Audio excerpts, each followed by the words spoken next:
Hello દોસ્તો, જય માતાજી બધાને. સ્વાગત છે તમારું મારી રેડ બ્લુ કિચનમાં. તો આજે આપણે બનાવવાના છીએ બીટથી એવો નાસ્તો જે બાળકોથી લઈને બધાને બહુ જ ભાવવાનો છે. તો ચાલો ફટાફટ બનાવવાનું શરૂ કરી લઈએ. તેની સાથે આપણે એક એવી ચટણી બનાવીશું જે તમે ક્યારેય જોઈ પણ નહીં હોય અને ક્યારેય સાંભળી પણ નહીં હોય. અને સાથે સાથે એવો મસાલો બનાવીશું કે તમે એ જ રીતે બનાવવાના છો. તો અહીંયા આપણે એક બીટ લઈ લીધું છે, તેને એકદમ સરસ એવું કટ કરી અને મિક્સર જારમાં એડ કરી દઈશું લસણ અને મરચાંને, અને તેને એકદમ સરસ એવું પીસી લેવાનું છે. તો આ રીતે મેં પીસી લીધું છે, તો તેને સાઈડમાં મૂકીશું.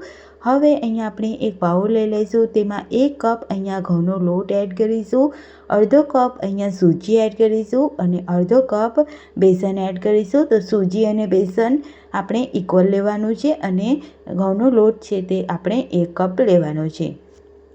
અહીંયા આપણે બધા લોટને એકદમ સરસ રીતે પહેલાં તો મિક્સ કરી લઈશું, અને જે આપણે બીટની પ્યુરી તૈયાર કરી તે આપણે 1 વાટકી એડ કરી દઈશું અને બધું જ એકદમ સરસ રીતે પહેલાં તો મિક્સ કરી લેવાનું છે. અહીંયા આપણે પાણી એડ કરવાની વધારે ઉતાવળ નથી કરવાની.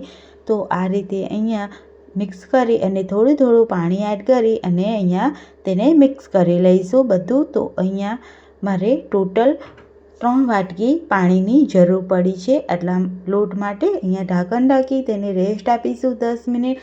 ત્યાં સુધી આપણે એક સરસ એવી ચટણી બનાવીશું. તો મિક્સર જાર લઈ લઈશું, તેમાં ઝીણા ઝીણા ચોપ કરેલા કેપ્સિકમ એડ કરીશું, 1 આદુનો ટુકડો, 2 તીખા મરચાં, લસણની કળીઓ 6 થી 7, થોડો ફુદીનો એડ કરીશું, અડધી વાટકી અહીંયા આપણે ધાણા એડ કરીશું, 4 થી 5 મીઠા લીમડાના પાન અને 1 અડધું ટમાટર એડ કરીશું. ટેસ્ટી આપણી ચટણી બને તેના માટે અહીંયા આપણે એડ કરીશું 2 ચમચી નારિયેળનું છીણ, 1 ચમચી મીઠું, 1 ચમચી ધાણા જીરું પાવડર, 1 ચમચી લાલ મરચું પાવડર, 1 ચમચી ખાંડ એડ કરીશું, અડધો લીંબુનો રસ એડ કરીશું, 1 ચમચી ધાણા જીરું પાવડર, થોડું લાલ મરચું, 1 ચમચી લીંબુનો રસ એડ કરી એકદમ સરસ પાણી એડ કરીને તૈયાર કરી લઈશું. તેને એક વાટકીમાં એડ કરી અને તડકો એડ કરીશું. તો અહીંયા મેં રાઈ અને જીરુંનો તડકો લગાવી દીધો છે અને ચટણીમાં એડ કરી દઈશું. તો અહીંયા મિક્સ કરી લઈશું. હવે અહીંયા આપણે એક મસાલો તૈયાર કરવાનો છે. તો એક પેન લઈ લઈશું, ફટાફટ તેમાં મસાલો તૈયાર કરીશું. તો એક પેન રાઈ એડ કરીશું, તેલ એડ કરીશું, રાઈ જીરુંનો એકદમ સરસ એડ કરી એટલે એકદમ અડધી વાટકી જેટલી ડુંગળી એડ કરીશું. અહીંયા આપણે ડુંગળી એડ ચોપ કરી અને એડ કરવાની છે, એડ કરીશું અને બરાબર મિક્સ કરી લઈશું. હવે અહીંયા આપણે મસાલા એડ કરીશું. તો 1 ચમચી ધાણા જીરું પાવડર, 1 ચમચી લાલ મરચું પાવડર, 1 ચમચી હળદર પાવડર એડ કરીશું અને બરાબર તેને મિક્સ કરીશું. મીઠું અહીંયા આપણે સ્વાદ અનુસાર એડ કરવાનું છે. ત્યારબાદ આપણે અડધી વાટકી અહીંયા આપણે મકાઈના દાણા લીધેલા છે. તો મકાઈના દાણા છે તે અહીંયા બાફીને લઈ લીધેલા છે મેં. ત્યારબાદ અહીંયા આપણે 1 મોટી વાટકી બટેટા લઈ લઈશું અને એકદમ સરસ રીતે મસાલાને મિક્સ કરી લેવાના છે અને બટેટાને અહીંયા આપણે મેસરના મદદથી મેશ કરી લઈશું. જો તમારી પાસે મેસર ના હોય તો તમે પહેલેથી મેશ કરી અને એડ કરી શકો છો. ઉપરથી ધાણા એડ કરીશું અને અડધો લીંબુનો રસ એડ કરી અને અહીંયા આપણે આ બટેટાનો મસાલો અહીંયા આપણે બનાવીને તૈયાર કરી લઈશું. હવે તેને સાઈડમાં મૂકીશું અને જે આપણે અહીંયા બીટનું ખીરું આપણે તૈયાર કરીને રાખ્યું હતું તે ચેક કરી લઈએ. તો 10 મિનિટ જેવું થઈ ગયું છે. તો અહીંયા આપણે તેને એક વખત મિક્સ કરી લઈશું.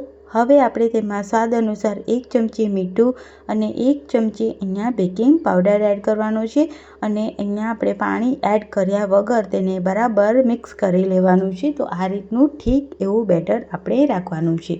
હવે ગેસ ઉપર એક નોનસ્ટિક પેન મૂકીશું, તેના પર તેલ લગાવી અને તેને નૂછી લઈશું. ફરીથી પાછું પાણી એડ કરી અને તવાને ઠંડો કરી લઈશું અને કિચન ટોવેલથી તેને આપણે નૂછી લઈશું. અને અહીંયા આપણે ઢોસાનું ખીરું છે તે આપણે એડ કરીશું 1 ચમચો અને આ રીતે ગોળ ગોળ કરી અને તેને ફેરવી લઈશું જેથી ઢોસો છે તે આપણો તૈયાર થઈ જાય. તો મીડિયમ ટુ લો ફ્લેમ પર તેને આપણે થવા દેવાનો છે, બિલકુલ પણ ટચ નથી કરવાનો.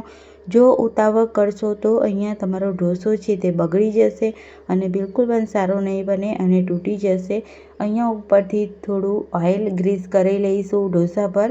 જો તમને પસંદ હોય તો એડ કરવાનું, નહીં તો સ્કીપ કરી શકો. અહીંયા આપણે એકદમ ધ્યાનપૂર્વક ચમચાથી આપણે ઢોસો છે તે આપણે આ રીતે ફેરવી લઈશું. તો તમે જોઈ શકો છો અહીંયા મેં ફેરવી લીધો છે. અહીંયા આપણો એકદમ ક્રિસ્પી કરારો ઢોસો બનીને તૈયાર છે, એકદમ હેલ્ધી. હવે અહીંયા આપણે એક બીજો ઢોસો પણ હું તમને બતાવી દઉં.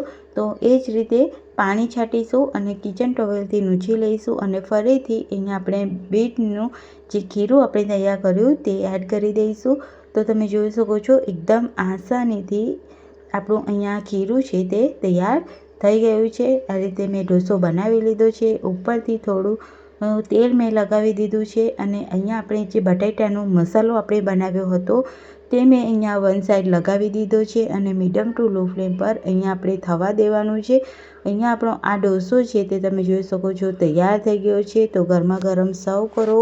બીટના આ ઢોસા બહુ જ મસ્ત, એકદમ હેલ્ધી છે. ચટણી એકદમ હેલ્ધી છે, સાથે સાથે ઢોસા પણ એટલા હેલ્ધી છે અને એટલા ટેસ્ટી પણ છે. તો એક વખત બનાવી અને ટ્રાય કરજો અને મને કમેન્ટમાં જરૂરથી જણાવજો કે તમારા ઘરે આ રીતે ઢોસા કેવા બન્યા.